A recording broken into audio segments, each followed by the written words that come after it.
Let me just get. They're so offensive. Let me get them under control. Well, you look fab. They won't behave themselves.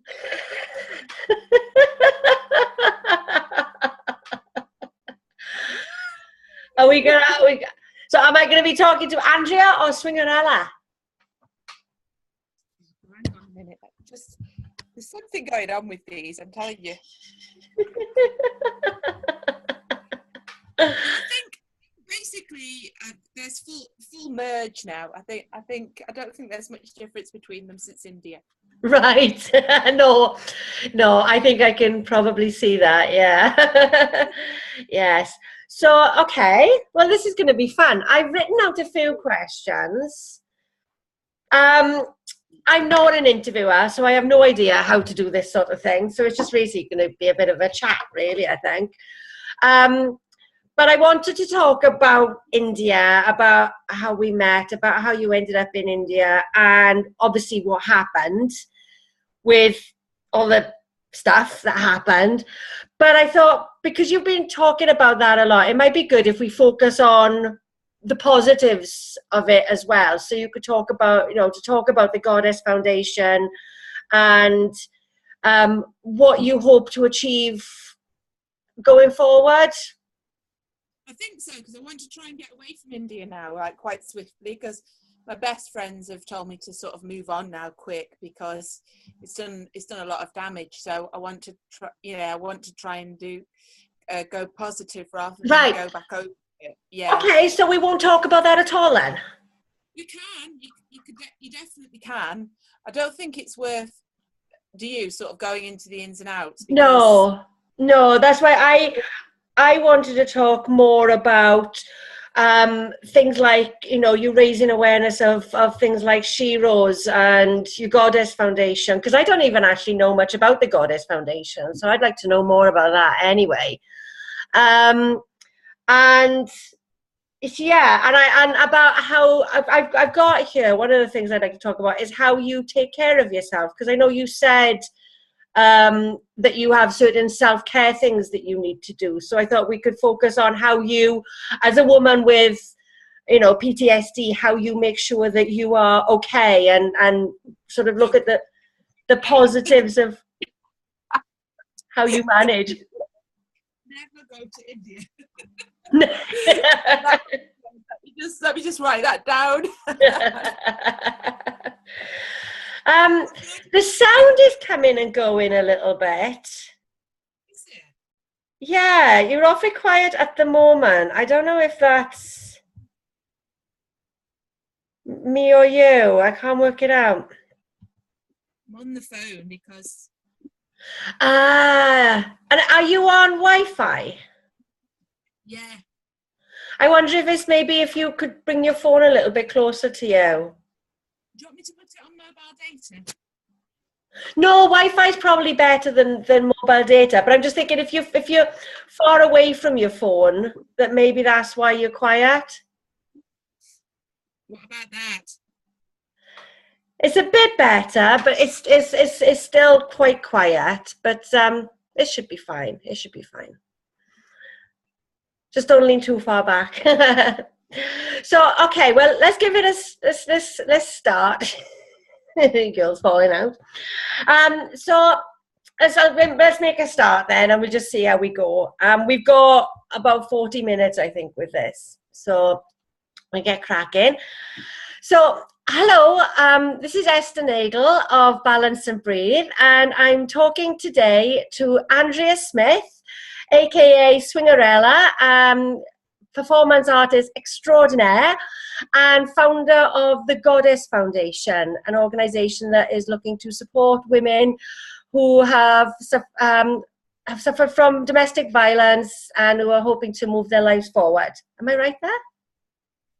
That's right, yeah. It's not just for women, though. It's a bit wider than that. Can I explain, just to widen it out? Yeah. It did start out as an idea to help women who are leaving domestic abuse situations, but we widened that out to actually anybody who's trying to find their voice or who has traditionally had their voice silenced. So, for instance, the transgender community, the LGBT community.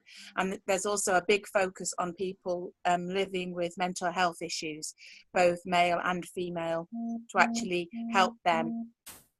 It's basically creativity through and healing through the arts. So bringing healing, but in an arts-based way. So that's why there's a few goddess tribes starting up, which are collectives of creatives, but not just creatives. They're like-minded people, and we're forming tribes. These goddess tribes are coming up with ideas for social change, to help people who have traditionally been voiceless. So it's not just about domestic abuse, although obviously that's where it all started from. Oh, fantastic. I didn't realise that. I thought it was just domestic abuse. So thank you. I've already learned something. That's brilliant. I mean, creativity is such a powerful outlet for dealing with your emotions. I mean, I know through writing that I've kind of dealt with all my stuff through writing. And I know that an awful lot of people turn to their creativity as a way to process sometimes incredibly painful emotions. And for you, that is how you have come to be where you are, and how, I believe, how Swingerella, your alter ego, was born. That's right, because I was diagnosed with post-traumatic stress disorder, and now I look back, I probably was struggling with that for about 3 years, and I'm sure some people listening will think, yeah, because when you have the diagnosis, you may have had lots of different symptoms before. Symptoms is the right word. And it wasn't until the for sale sign went up on my house, which I've just lost through repossession, that I ended up just saw it and ended up rolled into a ball in the garden, shaking and really ill, and was sick, and I didn't know why. And I thought, this doesn't make sense. And a lot of mental health illnesses, or I don't really know whether to say illnesses or whatever, issues, that they don't really make sense at the start. And I found a diagnosis was helpful. I know some people say that they don't like being labelled, but I found that helpful, because, you know, just to be lying on the floor, I used to roll up into a ball and cry and be sick, and I didn't know why. And obviously that's really scary as well. So I found the diagnosis helpful. And this was literally the January after I asked my husband to leave in October. So I think when I look back, I'd switched off everything about myself for the last 2 years. So I couldn't cry, and I couldn't feel emotions really. And apparently this is quite common as well. So you can go through your life on a day-to-day basis looking after your children, but you're just not there. And then when you get this issue of, like, when you're coming back, it can take a couple of years to even start feeling, and then it's like a tap. That your feelings and your reactions to the world, which we saw in India to a certain extent, are not always measured, because they're coming back, you know, massively. So if you've switched yourself off for so long, it sort of, you know, it just tends to spurt out. And the only thing I could do was write. I couldn't work, and then I couldn't look after my children, which was really sad. And so they went to their dads for a bit. And by the way, that was a major mistake, because I didn't have anybody to get up for then. So that was my worst period, because I went from having a very structured life with 2 children, and being a single parent, and having a really responsible, high-powered job, teaching job, in a really posh boarding school, to no reason to get up. And also that horrible feeling with a mental health issue that you can't cope, because it's just like you've dropped everything, and it's horrible. It's a horrible feeling. But the only thing I could do was write. So I started to write, and I wrote 15 poems a day, and in 3 months I'd written 200. I've still got them. Some of them are quite good, because, you know, you think, you look back and they might be rubbish, but they're not. And that's where the therapy came from that you mentioned. it's not like I thought, let's do it to make myself feel better. It was genuinely, as you've said, those feelings very unbearable coming out onto paper. Yeah, and through that writing and through that creative release, you've managed to get yourself to a place now where you're a lot happier and healthier than you were. You've managed to release a lot of that. I know that you're still not entirely well, but you are. I mean, you're clearly a functioning human being now, so you clearly come a long way from that. So, I mean, how long did it? How much of that? Now, 3 months of writing. How much progress do you think you made in those 3 months? I think I just prevented myself going on medication or going into an institution. I think that's what happened. Right. Because those feelings were dreadful, and the things that happened to me were dreadful. No one really knows the whole story. And they couldn't be processed, so they came out like that. And I look back, I think that's why I never went on medication. Not that there's anything wrong with medication, and I never was institutionalized or anything, because I think personally it came out like that instead. And then the performing was the key for me, because within 2 years I'd toured. I've only been doing it 2 years. Within the second year I toured it around the country, did an Edinburgh Fringe run, which is the biggest festival in the world, and went from nothing to a major performer. I'm not saying that in a big-headed way. I'm saying that that's an achievement for somebody who was that ill. Yeah. The performance itself was, I mean, I did 100 gigs in 3 months. Wow.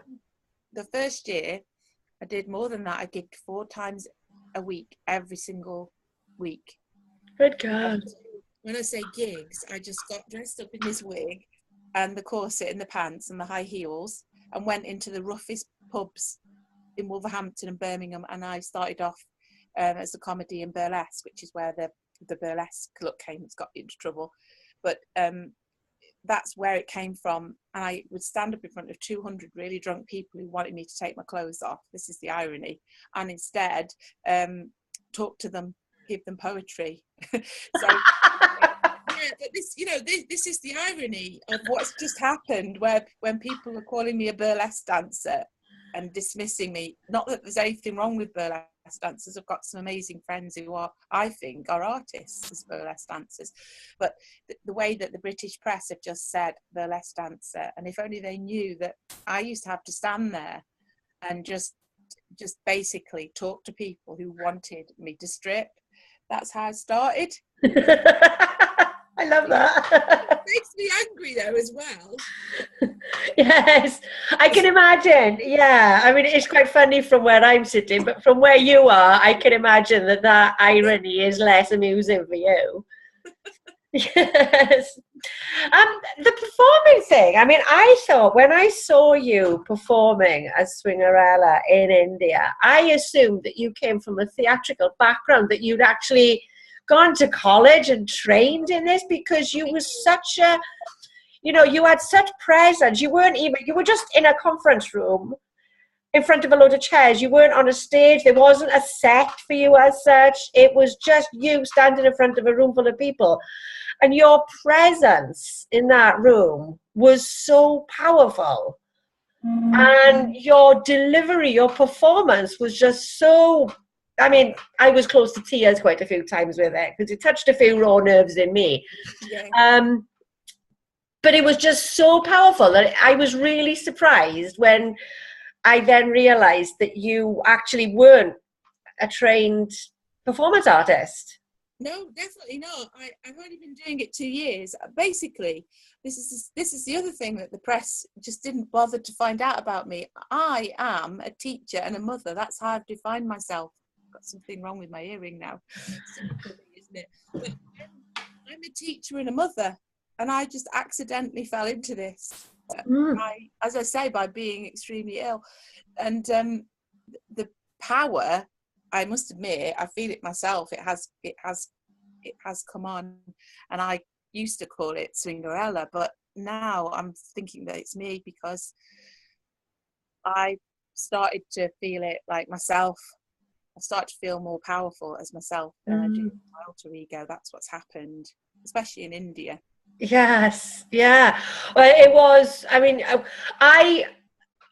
obviously, I spoke to you as Andrea and I spoke to you as Swingerella. I didn't speak to you as Swingerella, I don't think. But I saw you as Swingerella. And although Swingerella was a lot more fierce, I mean, I could definitely see you in both of those personas. You know, the you that I saw when we were sitting outside talking in the sun, I saw that there in Swingerella, and I saw Swingerella in you. So yeah, I think Swingerella probably gave you that ability to express emotions that you didn't feel able to express as Andrea, and now you can. Definitely, I credit her with my therapy as well, and I know she's me, but that's just human, because she's changed a lot. When I used to, the other thing that I should have mentioned is when I performed, I didn't perform as myself.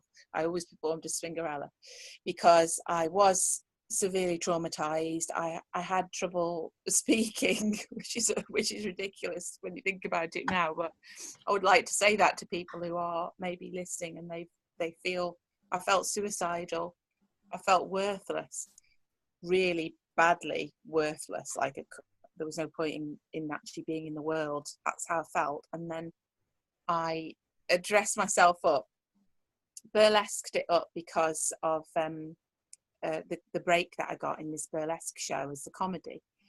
And like I say, it was 200 people. It was my first gig, and I followed it with another one which was even more people, and something clicked. The people loved it, and I realized I could do it, but I sort of accidentally fell into it. I didn't have the training, and then I went too far, if I'm honest, and I started walking around as her, appearing as her always, never this person you're talking to now. And I made friends, but they used to say, I don't even know what colour your hair is.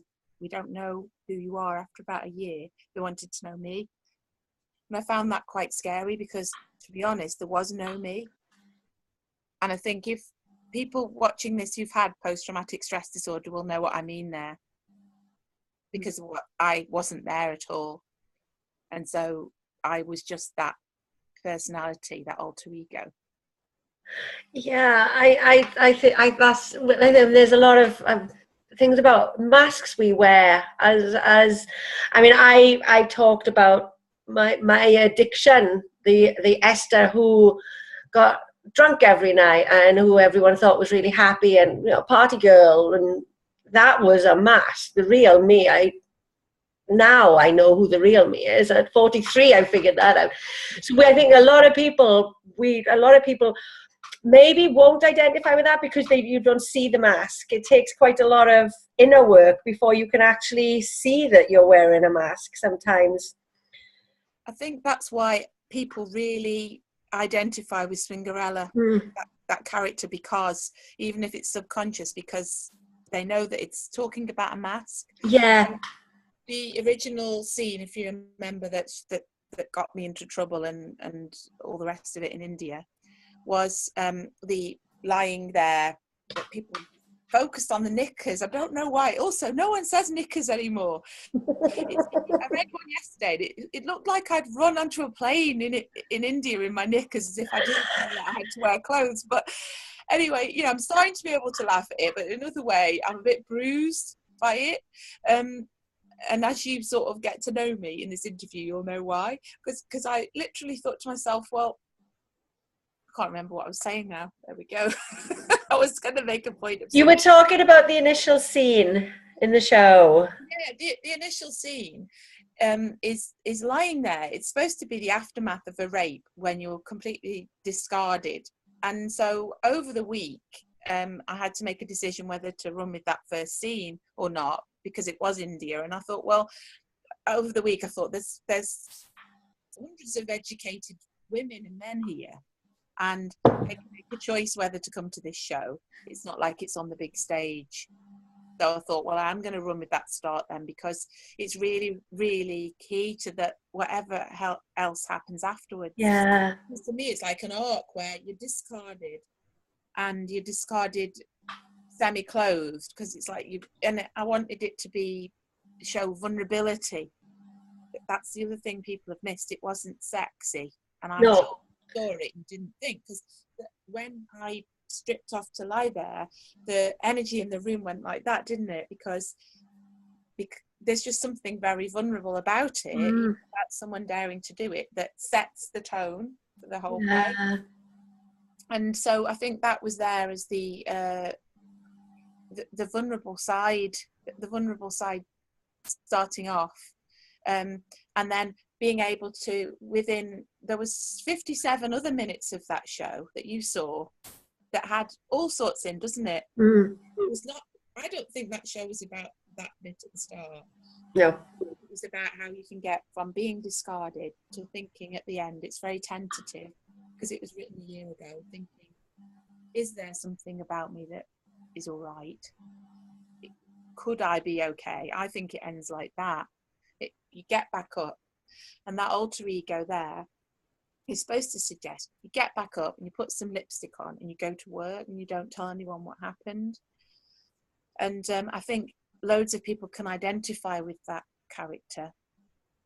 Of all addictions, like I've worked with people in teaching who've been sinking a bottle of wine every night, and they start to feel headachy.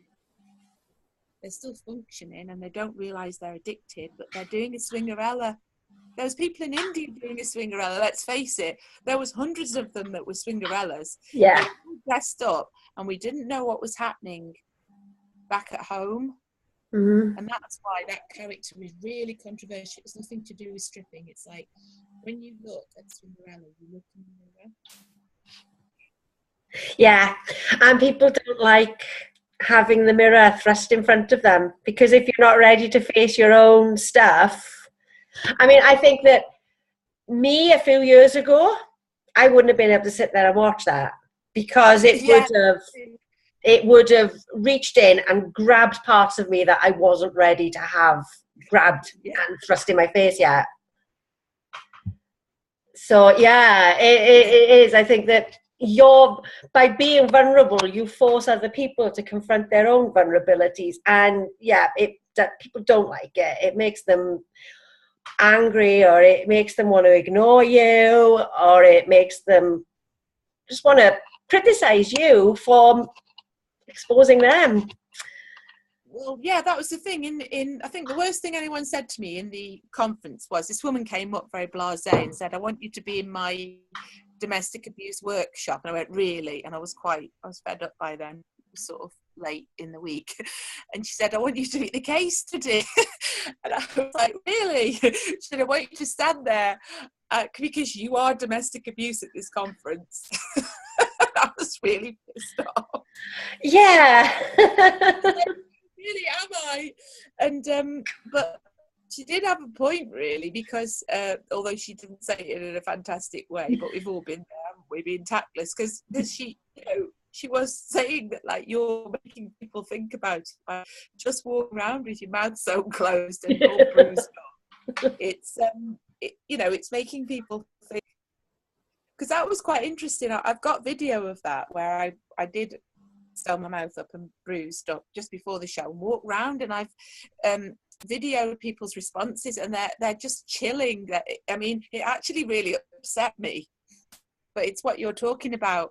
Walked around like that, and the different responses were just awful. So I've got some awful looks because those people are being confronted with it. Yeah, and it's you're supposed to keep it quiet, aren't you? You're not supposed to tell anybody. You're not supposed to talk about you're supposed to suffer in silence with some of these issues. And there's the problem, isn't it? Because with domestic violence, with addiction, with mental illness, there's all these taboos and all this shame that gets created around it. So, you weren't responsible for what happened to you, but you are the one that carries the shame for it. Addiction, any sort of addiction, isn't the behavior, the choice of somebody that wants to do something bad. It's something that happens to you because you have something that you need to deal with. And there's all this shame, there's all this stigma, there's all this horrible negativity towards the person who's suffering. And so then you become blamed as the victim, as the, there was that thing yesterday in the press about the rape in America where the sentence got reduced because it was too harsh. There's this whole attitude towards anything that to do with sex, to do with self-harm. It's as if we would rather point the finger at the person who is actually the victim than look at what is going on and how can we help. Exactly. I mean, a lot of the comments on from India in the press, the comments from readers were, what did she think she was doing going out there? And then various other comments attacking my looks or my age or my mental health status. So they're those three things, but which obviously everybody's going to go for, what they perceive as your weakness. But I haven't really heard anyone say anything yet, like why does domestic abuse happen? Why does, I wonder what she was trying to say. I've just heard people go, look at her, what a mess. Yeah. She's a mess. This idea of me being a mess is quite interesting. It's hurtful. And it's sort of like, it shocked me that British society, that I come back and I get that from British society, from press. The press aren't having an educated discussion now, are they? No. The press are always going to sensationalise it and make it be far more about the physical than it actually is. You weren't there because you wanted to get your tits out in front of a room full of people. You were there to raise a really important issue. But I couldn't be a burlesque dancer when I started out because I was doing the comparing, and there's a lot of women my age burlesque dancing, and I could have done it, and there's absolutely nothing wrong with that. But if I wanted to have done it, I would have done it then. I would have gone over to India with the last of my money, which I had, and do that. Why would I do that? It doesn't make sense. I feel as a positive that it had to happen because I think other things are going to roll on from this. I've had a lot of support from people in India, Indian people. This isn't, I don't think the affair was against India. I think I've had a lot of people say, I had someone contact me this morning and say, I'm embarrassed of India, how they've treated you. Now, it's not India like that, but that's what he said. He runs an orphanage and he's asked me if Goddess UK can help. And I've said yes. So I think there's going to be lots of positives come from that. And I think it did have to happen. It's only the view of one or two people there that reflected, not the audience, was it, and not the conference itself. So I've had a lot of support since. Yeah, I mean the people that were actually in the room watching your performance, I mean, the people seem to really enjoy it. I think if they hadn't, they would have left. They wouldn't have stayed. It's not the sort of thing that you just sit through till the end. If it made you uncomfortable, you would leave. Like I said, I wouldn't have been able to stay a few years ago. But no, I think that it was just that you touched a very raw nerve in certain quarters. But you also, because of what happened in the aftermath of your show, although it was horrible for you, it's actually put you in a position now where you can raise this issue in the public arena. And I know that for you personally, it's having some horrible consequences, but it has enabled you to raise the profile of domestic violence in the UK and in places like India, so that you are actually in a position to maybe help more people now than you would have otherwise if you'd just gone, done your show and nothing had happened. Definitely. I mean, the choice was to have gone, and I did take a ball gown, and I could have had my hair up like this and maybe brushed it and washed it, but I did take a ball gown, and I probably could have played the system and got one of those brass certificates. But I think that was a choice between going and doing that and saying, I'm from Goddess UK and I got a special certificate, I look really pretty. Or it's like, I'm from Goddess UK and I want to actually just tell you what's happening 5 minutes down the road. Because I've come here and I've seen homeless women with 5-year-old sons with no shoes 5 minutes away from this hotel, you know, and I know you're the same as an authentic person. I didn't go swanning about pretending that everything was okay. That really annoyed me.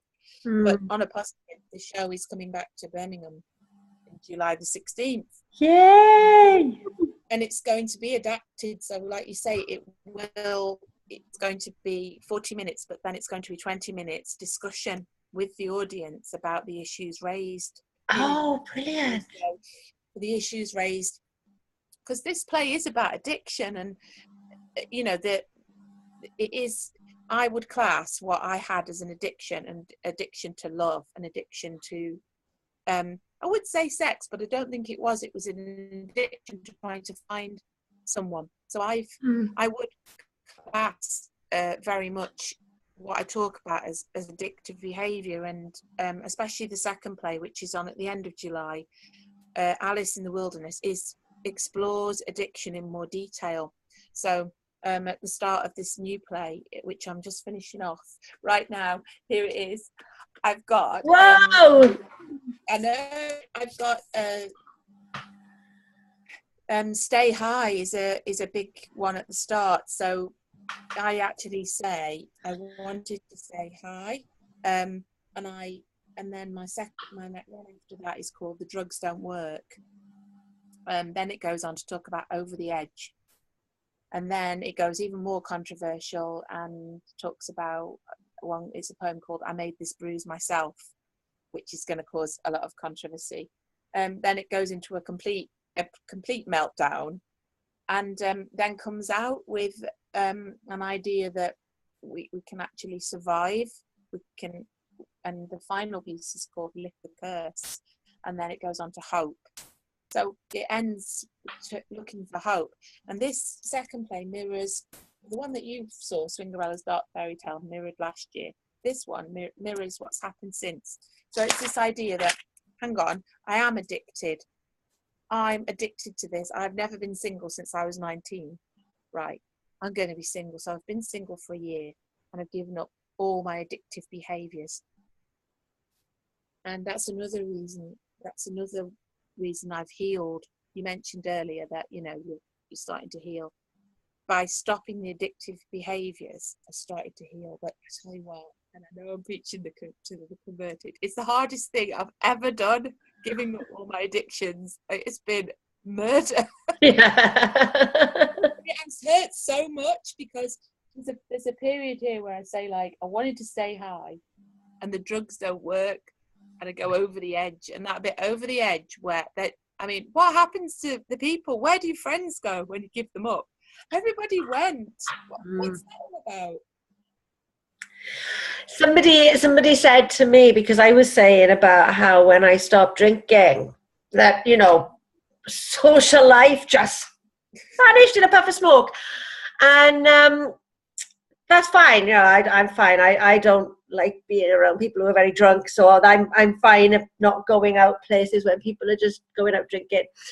But somebody pointed out to me that it's that whole mirror thing again, that by you being in the place that you are, where you're not in this addiction, this crazy, not real sort of mental space anymore, that you make people look at themselves and question their own behavior. And like we've already discussed, people don't like having that mirror thrust in front of them, so they'd rather not look at you, because you are a mirror. I am a mirror, and people are either going to respond to you and to me because they like the fact that you have gone on this journey of healing, or they're going to be the exact opposite and they're going to kick back against it because you're going to make them look too deeply into themselves and confront their own issues, which you have to be ready for. And, you know, you can't force somebody to confront their issues. They're not going to be able to do it until they're ready.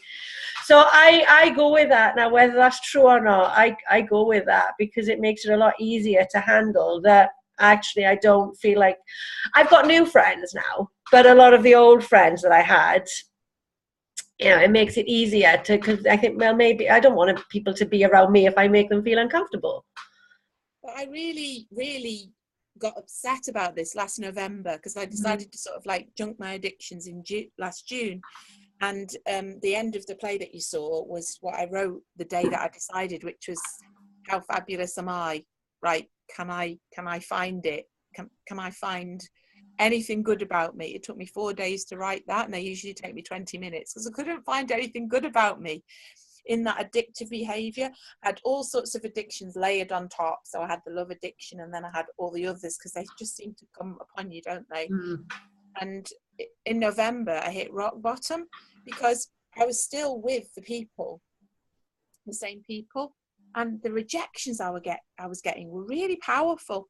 And we talked about like walking around as Swingerella and walking around as art and being a mirror, but it was so much worse as myself because I didn't understand what was going on. I didn't understand why they didn't want to be with me anymore. You know, I got thrown out of a pub at 1:30 in the morning because I was sober in that pub with, I wasn't really a great drinker, but I wasn't doing all the other things that they were doing, and I wasn't joining in, and ended up 1:30 in the morning outside, just thrown out, like, thrown out because you weren't in a state. Well, probably, you know what I mean. Wow. I remember because they were my friends. Looking back, you know, someone said to me this week, you know, how could you carry on being there as the sober one? Sober, I mean sober in every sense. I've never really been a drinker, but sober in, you know, in all the other things they might have been doing. And so, and coming out, just sort of like, it struck me. I was very upset at the time, but I can imagine. It struck me, and then I ended up with no one. And this has happened to me quite a few times, like with anybody who's been through difficult times. People drop away, don't they? Yeah. I want to write something about this and maybe put it into this play. It's maybe missing. I've got over the edge.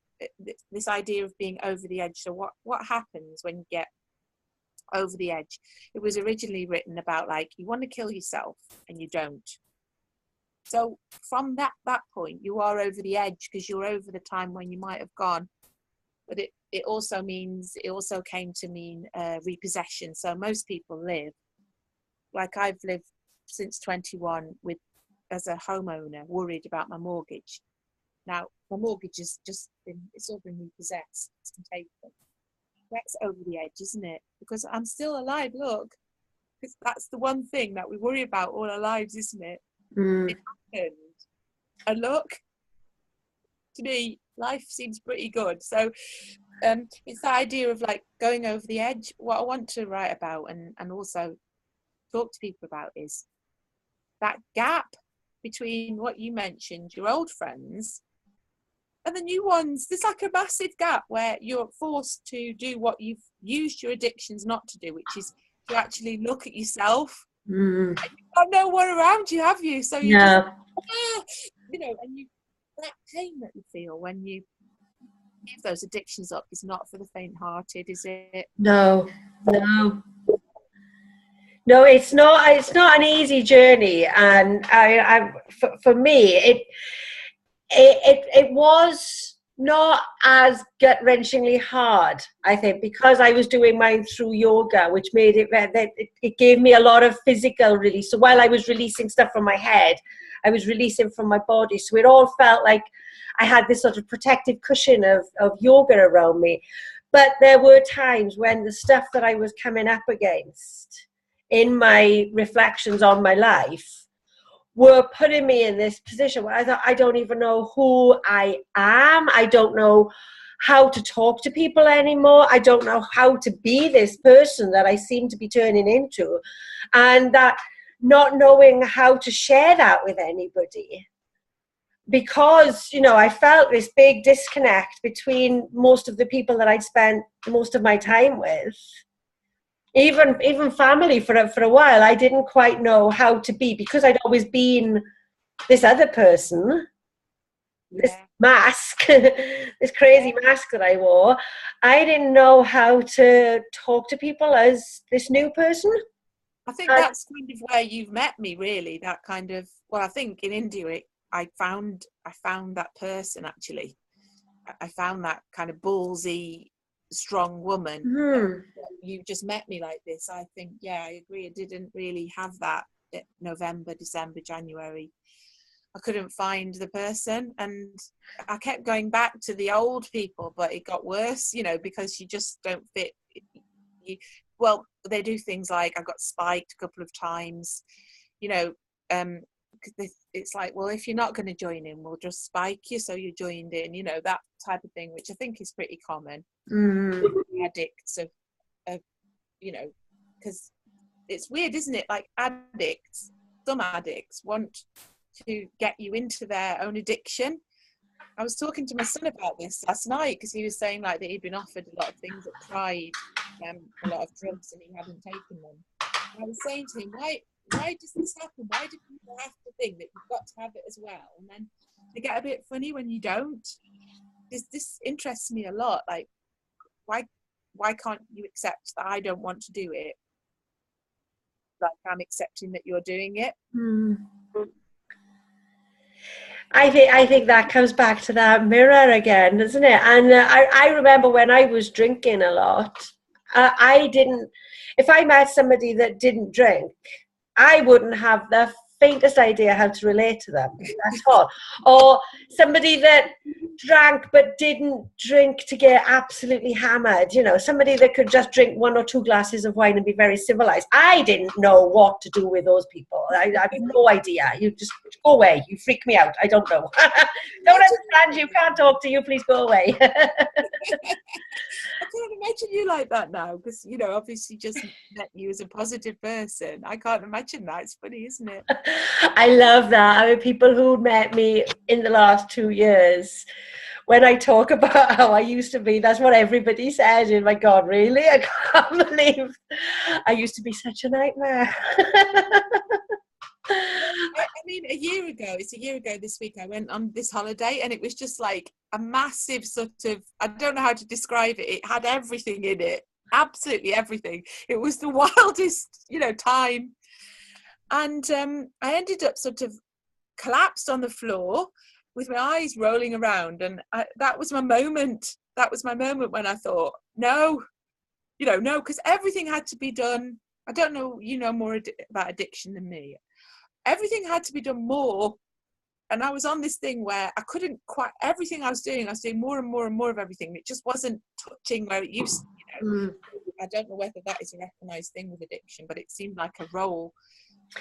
Yes, tolerance. And more, that's where it was. And I was piling everything on. And I lay on the floor and I thought, no. And then I got up, and then I wrote the end of that play that you saw, like I say, the New Fabulous. And from then on, I changed my behaviour. And like, I'm not going to tell people it's easy, because I did find this one patch where it really hurt, but it was like I was looking into a mirror at myself. That's why it hurt, because I had to look back and think, you've always been with someone, Andrea. You've never been on your own. You know, that was your addiction. You always had to have somebody there.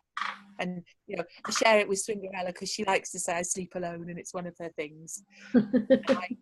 I take that now. I sleep alone as well.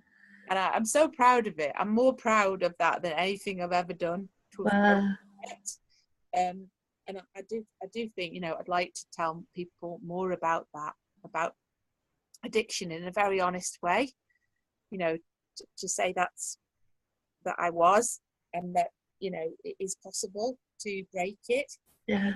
Temptations, but I'm so glad I broke it. I really am. I'm totally different now. You know, I've got this, I can sit on my own, I can go places on my own, I can be on my own now. It's amazing, isn't it, that feeling of freedom, because you don't realize when you're in an addiction, you don't realize just how trapped you are by it. And that whole thing of not being able to be on your own. I mean, that was for me, that was always why I think one of the main reasons why I drank was because when I was on my own, I didn't like what that voice, or those many voices very often in my head, was telling me about myself. And so I would get drunk so that I didn't have to listen to it. I would try desperately to find people who would love me. I had the same issue with trying to find somebody, please love me and tell me that I'm okay, because I didn't believe I was okay. So I needed to find somebody else who would tell me I was okay. And when you're that needy, you don't find the people who are going to tell you you're okay at all, do you? It's awful, isn't it? It's awful. You get surrounded by really toxic people and you wonder why. You feel sorry for yourself. So toxic behaviour. Yeah, honestly, it's horrible though, because it literally is like, and I like I say, I found different addictions were coming on top. Yeah. And then, as I say, I got spiked twice, which I'm quite honest about. You know, it's spiked, and you know, someone had sex with me twice, in different scenarios. And I'm starting to look back over that as well, because I thought that was okay, because I was Swingerella. So I thought that it was funny that they did it as Swingerella. But now I think actually that wasn't funny at all. You know, that there's another element of starting to feel like, no, because, you know, just to detach from it. But it's this idea of spiking someone and thinking it's funny. And this is the other thing I wanted to say, that this manic behaviour is funny to people. Yeah. Because I was so manic, totally manic. I'm not manic depressive, but I had the mania associated with post-traumatic stress disorder. So I was manic in this character scene, you know. And there's this sense of like, let's dare her to do this, let's dare her to do that. So people were daring me to do all sorts, and I was doing it. And I was a figure of fun, but then nobody was there after. So the next day when you wake up, you've done all those things and they're all recorded on Facebook, or you've been spiked, you know, there's no one there, is there? But this idea of manic behaviour being funny to people, I find quite distasteful. And that's why I think I had a big group of people around me. I had masses of people around me when I was like that, because people thought it was dead funny. But really, how funny is it? You know, it's a bit like these old circuses where you used to have freak shows. Yeah. And the daring aspect and everything was just, it's quite cruel, really. I don't know whether people know they're doing it, but no, I'm sure. And I mean, that comes down to, I think, a lot of lack of information, lack of knowledge, and the way that mental illness is treated in the public arena isn't always the most helpful, is it? It's always people with mental illness are either to be scared of. They're either going to kill you or laugh at the crazy people. It's one or the other. There doesn't seem to be a very sympathetic, empathetic, knowledgeable portrayal of mental illness in the press. I remember doing mental health first aid training last year, which was a brilliant course. If you get a chance to do it. It's a fantastic. It resulted in me needing to have a little bit of a chat with one of the counsellors there, because it brought up such a lot of stuff for me.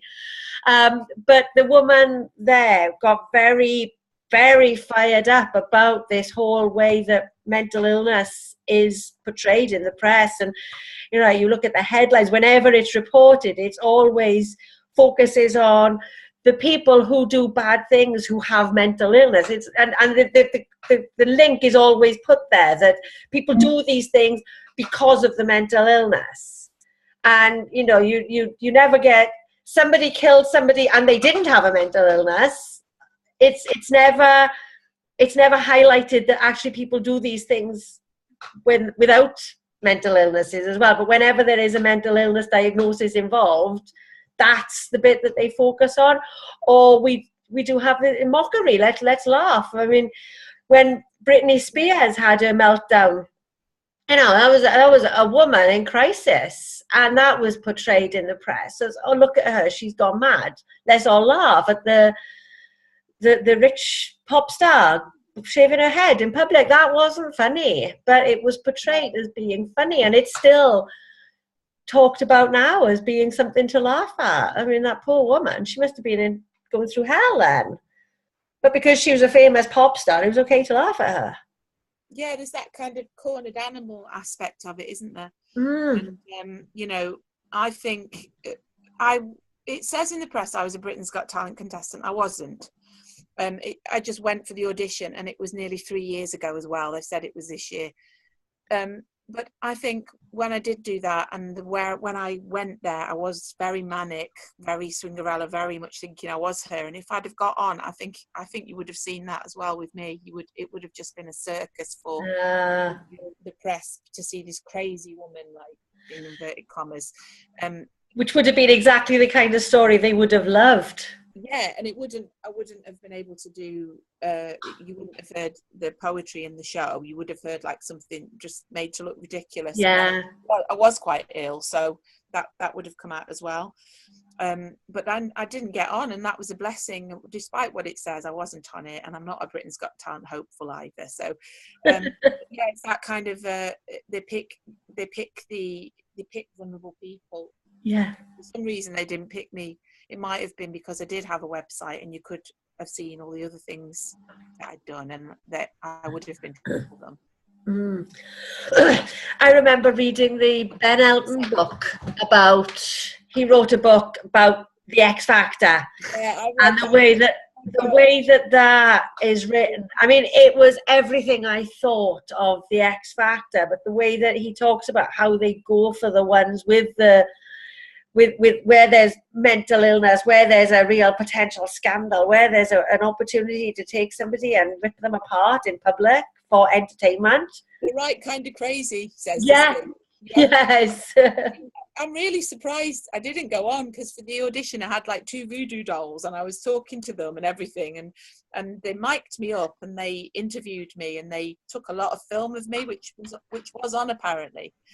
I never saw it, but for some reason they must have thought, well, they must have been able to see that behind that there was quite a tough cookie. Yeah.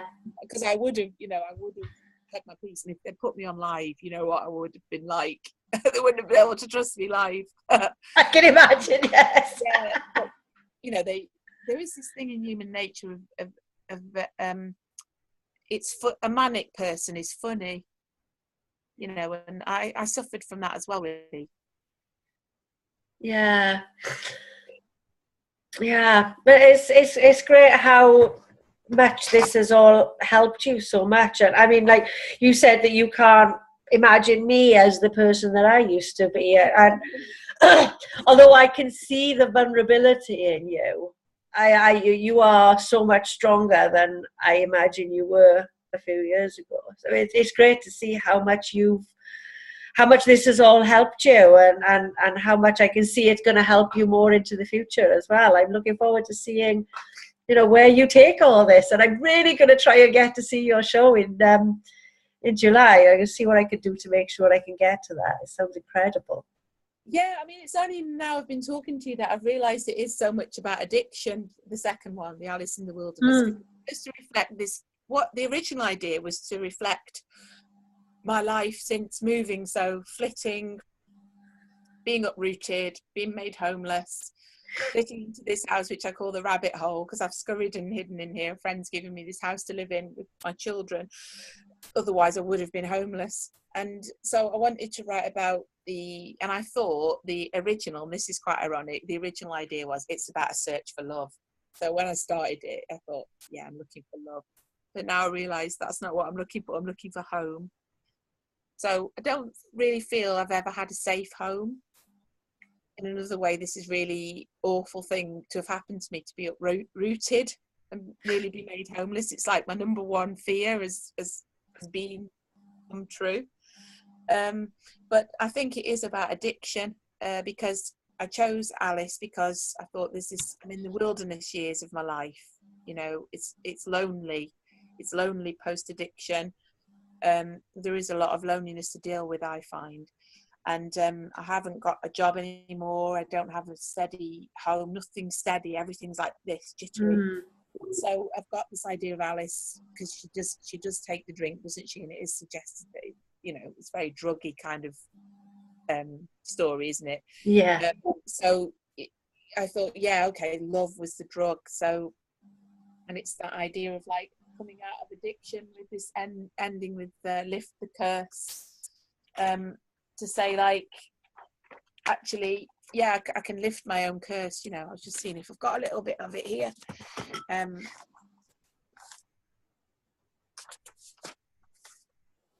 Yeah, because it's like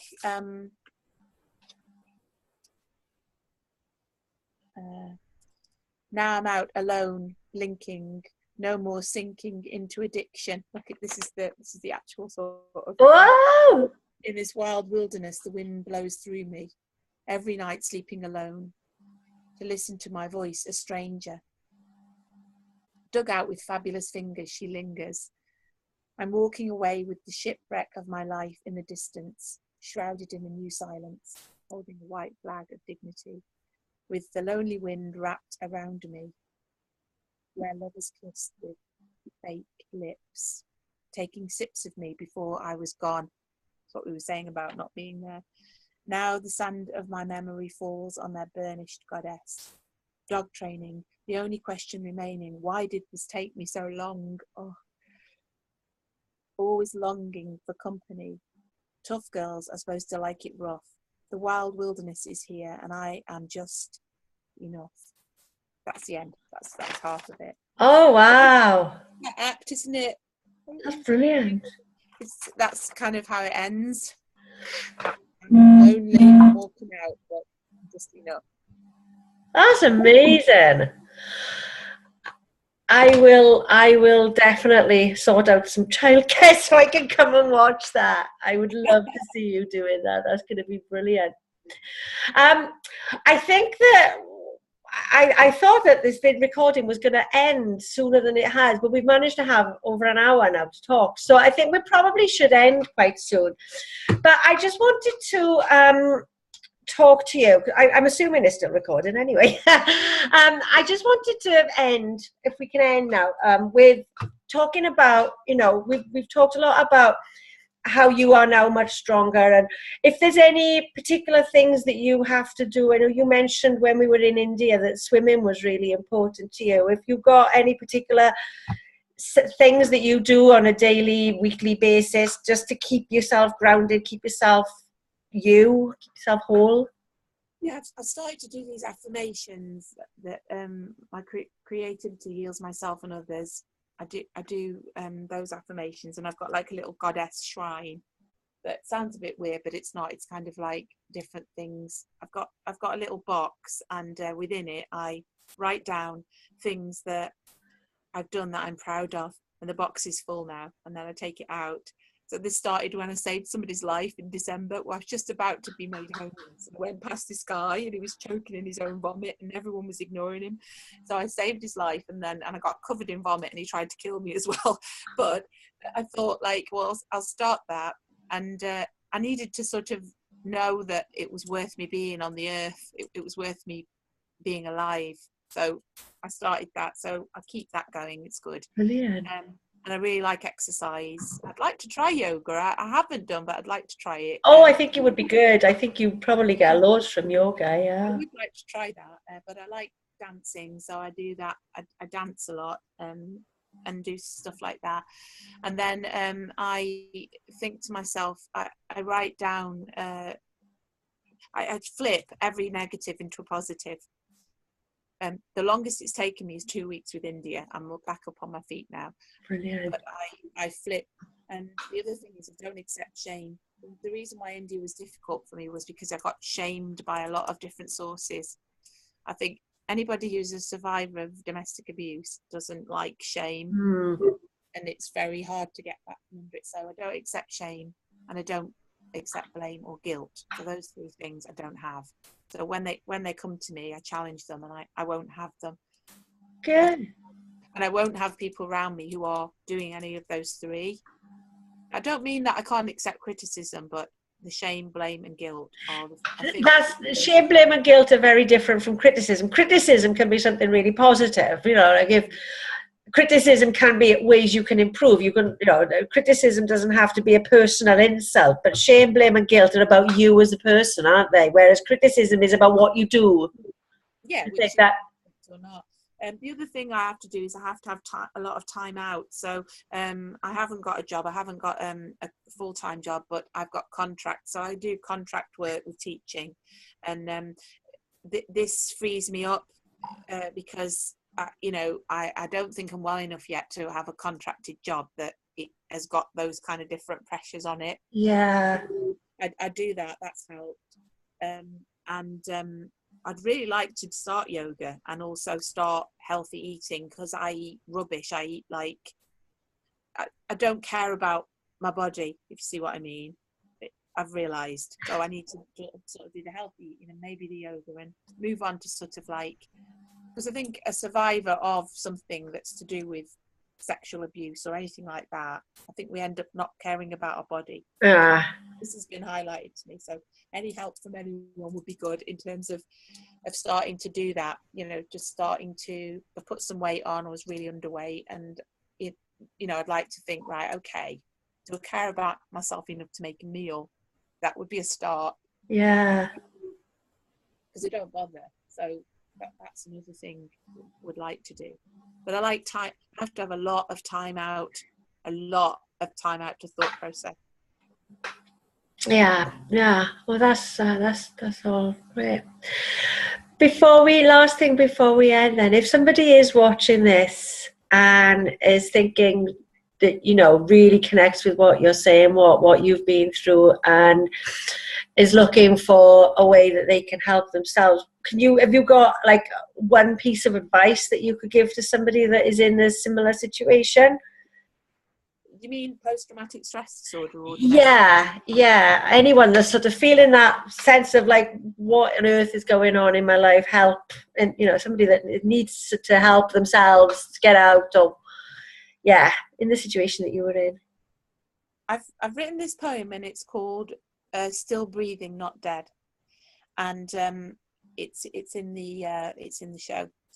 And I would say, write down what is good in your life. And this came from December. So I was losing my house, I'd lost all my friends, I'd cut my addictive behaviour out, so I had nothing to lessen the blow, you know what I'm saying, to make it all cosy and warm. And all I could think of was, I'm still breathing and I'm not dead. I wrote it down on a piece of paper, and it's become a bit of advice, because even if that's all you can write, that's really good. Brilliant. That's you. So even if that's all you can write, get it down there. The next day, see if you've got any more. That is great. And you know what I would just like to say, you say that you'd like to try yoga. Well, two things that you've mentioned here are actually very yogic practices: practicing gratitude, writing down the things that are good, and flipping negative thoughts into positive. That's also a very yogic practice. It's called Pratipaksha Bhavanam in yoga. So you're already doing yoga. You have to send me something. I'm really interested in it. You'll have to send me some stuff for my next phase. I will. I'm actually working on a new website now, so maybe you can have a look over it and see what you think before I put it out there into the world. Definitely. Well, I don't know about you, but my screen is frozen, so I've got a great still of you at the moment in mid-conversation. Yeah, it looks weird, to be honest, but there we go. I think what's that green thing? I think this is probably a good cue for us to sort of say farewell now, and this has been wonderful. I've loved talking to you this morning. It's been so interesting. I've learned loads from you, and I hope that anyone that is going to listen to this interview will also learn loads from you, and I hope that we can do this again. Thank you. I've enjoyed it, and I must plug my website, www.swingerella.co.uk. I'll put that across the screen when I put it onto YouTube. I will put it across the screen so that everyone can get to it easily for you to find out more about you. So yes, if you get a chance, anybody that's watching, if you get a chance to go and see Andrea performing her shows, I can highly recommend. She's a fantastic performance artist, and she will amaze and astound you and really give you food for thought. So yeah, go and see her in Birmingham. Swingerella would just say as a warning, brace yourselves. Brace yourselves, yes. Yes, it's not an easy ride. Very worth going to see. Really, really glad that I got to see your show in India. So thank you so much, Andrea. And I will see you very soon. Thank you. Lots of love to you. Bye. Bye.